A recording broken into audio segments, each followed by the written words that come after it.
Hello साथियों, स्वागत है आपके अपने यूट्यूब चैनल स्टडी पॉइंट 11 में। साथियों, आज की क्लास में हम लोग 28 जनवरी 2021 को जो रेलवे एनटीपीसी का एग्ज़ाम हुआ था, उसके आज हम लोग फर्स्ट शिफ्ट को देखेंगे। तो जितने भी नए लोग हैं, चैनल को सब्सक्राइब करेंगे, वीडियो को लाइक करेंगे और शेयर करेंगे। तो चलिए बिना विलंब के आज की क्लास हम लोग शुरू करते हैं। आज की क्लास का पहला प्रश्न है, अक्टूबर 2020 तक प्राप्त जानकारी के अनुसार भारतीय मूल के इनमें से किस लेखक को साहित्य के लिए मैन बुकर पुरस्कार से सम्मानित नहीं किया गया है? ये चारों ऑप्शन पे जो झुम्पा लाहिरी है, इनको अभी तक से मैन बुकर पुरस्कार से सम्मानित नहीं किया गया है, जबकि अरुंधति रॉय, किरण देसाई और अरविंद अडिगा को, इन तीनों को मैन बुकर पुरस्कार से सम्मानित किया जा चुका है। तो चलिए अगले प्रश्न को देखते हैं। अगला प्रश्न बताने से पहले मैं आपको बता दूं कि इस चैनल पर एनटीपीसी की सारी वीडियो की प्लेलिस्ट अपडेट कर दी गई है। आप लोग जाकर प्लेलिस्ट से सारे वीडियो को देख लेंगे। और बाकी जो एग्जाम बच जाते हैं, ग्रुप डी का science, GK, current affair, SSC, CGL, CHSL और एमटीएस, इनकी भी प्लेलिस्ट आपके लिए अपडेट कर दी गई है। तो आप लोग जाकर वहां से सारे वीडियो को कवर कर लेंगे। तो चलिए प्रश्न को देखते हैं। भारतीय उपमहाद्वीपीय में पाए जाने वाले किस पौधे का वनस्पतिक नाम ब्यूटीनिया मोनोस्पर्मा है? तो इसका जो है प्लास प्लास एक पौधा है जिसका वनस्पतिक नाम ब्यूटीनिया मोनोस्पर्मा है। तो आप लोग इसको याद रखेंगे, क्योंकि आप जानते हैं कि जो भी एग्जाम होता है उसमें वैज्ञानिक नाम पूछते हैं। तो जितने भी अभी तक से पूछे, मान लीजिए कि मेढक, फ्रॉग, फ्रॉग का भी वैज्ञानिक नाम पूछा जाता है, मानव का भी वैज्ञानिक नाम पूछा जाता है। तो ये जो छोटे छोटे फैक्ट हैं, आप लोग इसको थोड़ा एक बार देखते हुए चलेंगे। इसका होता है राना टिग्रीना और मानव का होता है होमो सेपियंस। अगला प्रश्न है, बिलाव वंश के सदस्यों को कौन सा वर्गीय नाम दिया गया था? तो बिलाव वंश यानी कैट फैमिली, तो इन्हें फेलाइन के नाम से जाना जाता है। इनका नाम जो है, जब इनको वर्गीकरण किया गया था तो इन्हें फेलाइन की श्रेणी में रखा गया था। तो आप जान सकते हैं कैट फैमिली जो है फेलाइन फैमिली से संबंधित है। अगला प्रश्न है, किस वकील ने पाकिस्तान द्वारा कुलभूषण जाधव को दिए गए मृत्युदंड के विरोध में हेग स्थित अंतर्राष्ट्रीय न्यायालय में भारत का प्रतिनिधित्व किया था? इनका नाम था हरीश साल्वे। हरीश साल्वे ने भारत की ओर से कुलभूषण जाधव की मृत्युदंड के विरोध में, जो अंतर्राष्ट्रीय न्यायालय है द हेग में स्थित है, वहां पर भारत की ओर से अपील की थी। अगला प्रश्न है, बॉम्बे स्टॉक एक्सचेंज किस सड़क पर स्थित है? तो यह प्रश्न तो बहुत बार पूछा गया है। तो दलाल स्ट्रीट जो है, यही जो सड़क है जहां पर बॉम्बे स्टॉक एक्सचेंज स्थित है। अगला प्रश्न है, निम्नलिखित में से किसका संबंध वैश्विक पर्यावरणीय समस्याओं को कम करने से है? तो यूएनसीईडी का जो संबंध है वो वैश्विक पर्यावरणीय समस्याओं को कम करने से है। अगला प्रश्न है, अरावली पर्वतमाला भारत के निम्नलिखित में से किस राज्य से होकर नहीं गुजरती? आपसे देखिए नहीं पूछा है। तो अरावली जो पर्वतमाला है महाराष्ट्र राज्य से नहीं गुजरती है, जबकि हरियाणा, गुजरात और राजस्थान से ये गुजरती है। अगला प्रश्न है, और अगर आप लोग को चैनल पसंद आ रहा है तो आप लोग चैनल को जरूर सब्सक्राइब करेंगे, लाइक भी कर देंगे इस वीडियो को और शेयर भी करेंगे। बस आप लोग का इतना ही काम है, लाइक, शेयर, सब्सक्राइब। जो पहले से सब्सक्राइब कर लिए उनका तो ये काम खत्म हो गया, उनका बस काम बचता है लाइक कर देना। शेयर नहीं भी करेंगे तो कोई बात नहीं, बस आप लेके लाइक कर दीजिए। प्रश्न है, निम्न में से क्या जमीन के नीचे नहीं उगता है? तो ये जमीन है, कुछ होते हैं जो जमीन के ऊपर उगते हैं और कुछ होते हैं जमीन के नीचे फल उगाते हैं। तो पूछा है कि कौन जमीन के नहीं उगता है, तो बहुत ही आसान और प्यारा प्रश्न है। टमाटर जो है जमीन के नीचे नहीं उगता है, सबको मालूम है। आलू जो है नीचे ही होता है, मूली भी, और शलजम भी नीचे ही होता है। अगला प्रश्न है, पहली बार प्रधानमंत्री की शपथ लेते समय इनमें से किसकी आयु सर्वाधिक थी? तो पूछा है कि कौन सबसे ज्यादा उम्र के प्रधानमंत्री थे। जब वो प्रधानमंत्री के शपथ लिए थे तो किसकी उम्र सर्वाधिक थी? तो वो थे मोरारजी देसाई। सबसे ज्यादा उम्र में प्रधानमंत्री बनने वाले ये व्यक्ति थे।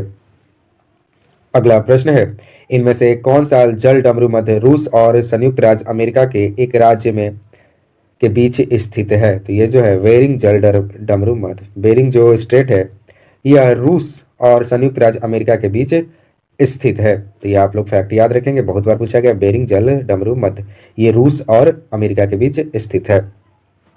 अगला प्रश्न है, लोकसभा में निर्वाचित सदस्यों की कुल संख्या कितनी होती है? तो 543। ये प्रश्न रिपीट है। आरपीएफ का जब मैं पेपर करा रहा था उसमें बहुत बार ये प्रश्न पूछा गया था। तो लोकसभा में निर्वाचित सदस्यों की संख्या 543 है।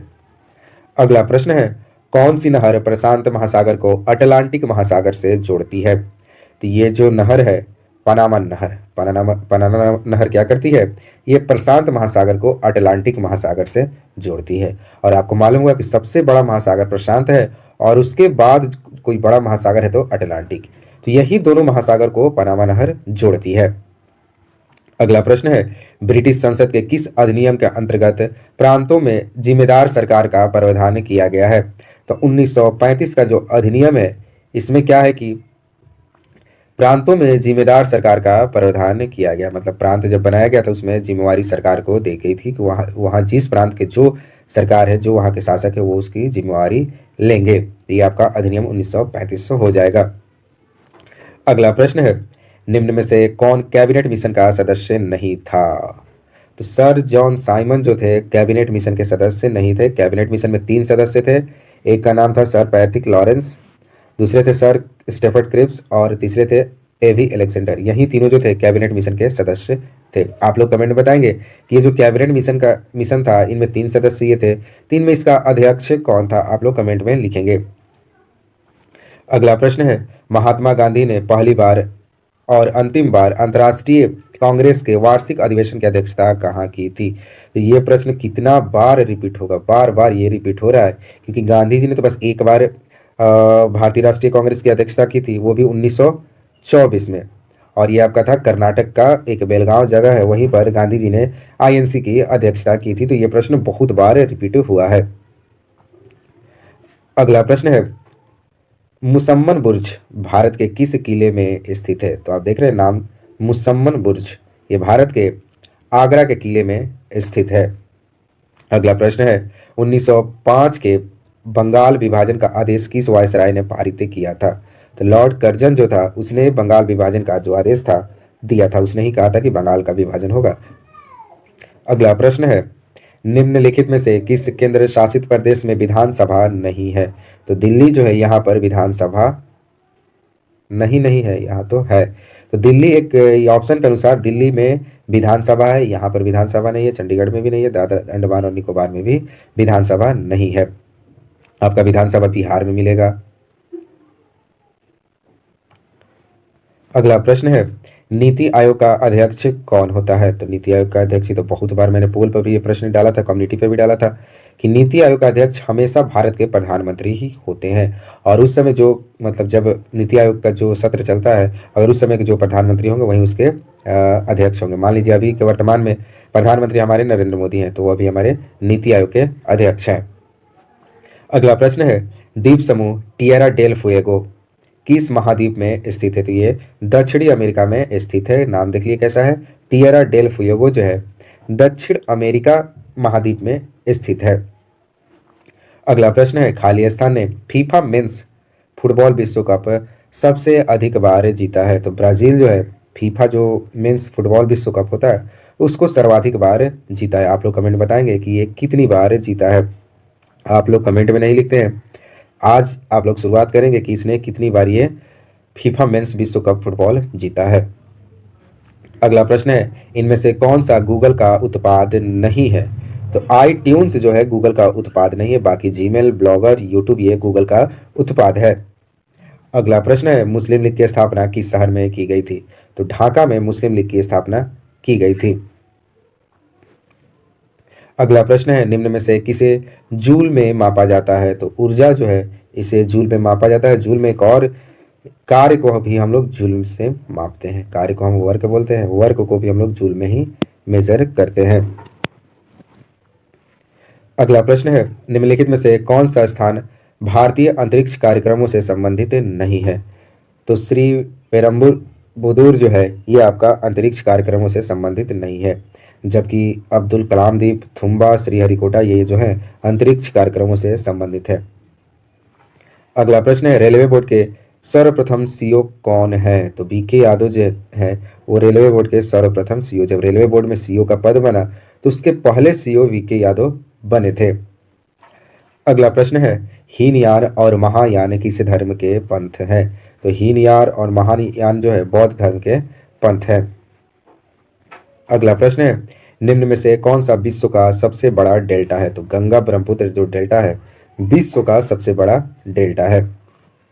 अगला प्रश्न है, वह सिस्टम प्रोग्राम क्या कहलाता है जो किसी निर्देश यानी इंस्ट्रक्शन को एक ही समय पर रूपांतरित और निष्पादित करता है। यानी वो कौन सा प्रोग्राम है जो किसी इंस्ट्रक्शन को सेम टाइम पर उसको ट्रांसलेट और एग्जीक्यूट भी कर देता है, तो उसे हम असेंबलर कहते हैं। यही प्रोग्राम है, आपका नाम याद रखेंगे।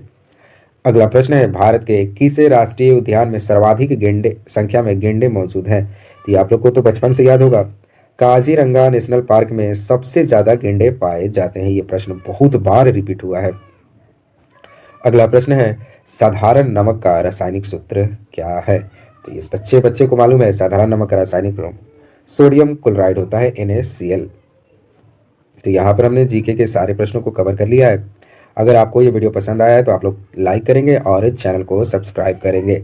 मिलते हैं नए वीडियो के साथ। जय हिंद, जय भारत।